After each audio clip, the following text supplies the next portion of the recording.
Well, that news from Istanbul comes as fighting continues south of the country in the war against the militant group calling itself Islamic State. Iraq and Syria have been in the headlines on a daily basis, not least down to the flow of refugees into Europe, fleeing the constant onslaught of war. Well, joining me now in studio is Neil Barrett, who is just back from the region. Neil, you're very welcome, and I'm glad to see you back safely to us here in Ireland.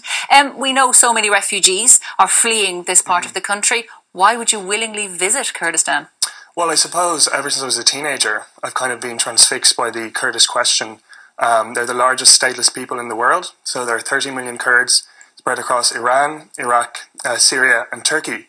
And as an Irish person, we had our own struggle for independence and nationhood. And the kind of Kurdish struggle really caught my imagination. So I've just always been very interested. I studied history and politics in university. So, it's been one of my big interests in life, and I really wanted to see the region for myself. What were you expecting, and how far from it was that? Well, I suppose, going, I was kind of very nervous. I was sort of expecting a kind of war zone, if you like. But when you're walking around Erbil, which is the capital city of the Iraqi Kurdistan region, it's incredibly safe. You don't feel like you're in a war zone at all, even though the ISIS front line is 35 kilometres away. People go about their daily lives. If you walk down the main streets, you'll see groups of men smoking shisha.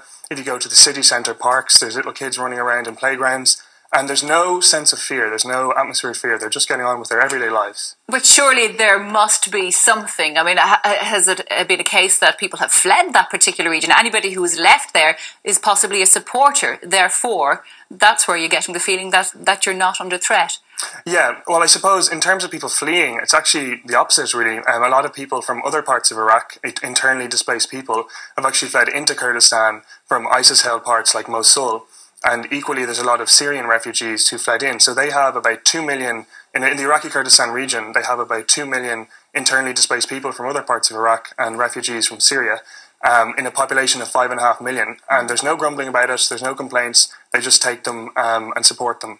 So it's a good example for us in Europe. You came across many relics, I believe, of the past, the history of Iraq. Did you come across a Saddam Hussein palace, I believe? Tell us about that. Near the city of Duhok, which is in the west of the Iraqi Kurdistan region, there's a ruined palace from the Saddam Hussein era. It was looted in 1991. It used to be kind of plated in marble and gold, and Kurdish people looted it because after Saddam invaded Kuwait in the early 1990s, obviously the US pushed him out of Kuwait and then pledged to finish him in Iraq. They incited the Kurds to rise up. Obviously, famously, George Bush Sr. revoked that, but they did impose a no-fly zone in the Iraqi Kurdistan region, effectively granting them independence from Saddam. I find it very difficult to, I'm sure you're telling us that there's no sense of threat, but you were very close to the front line. You were at one stage about 30 kilometres from, quite a strong ISIS stronghold. Is there really no sense of danger or threat? Well, on the front line, the thing about the front line is that 99% of the time, the guys are bored, actually. They're sitting there waiting, they're keeping a lookout, and they might have a bit of fighting, say, once every 2 weeks. So there's a bizarre sense of calm even on the front line.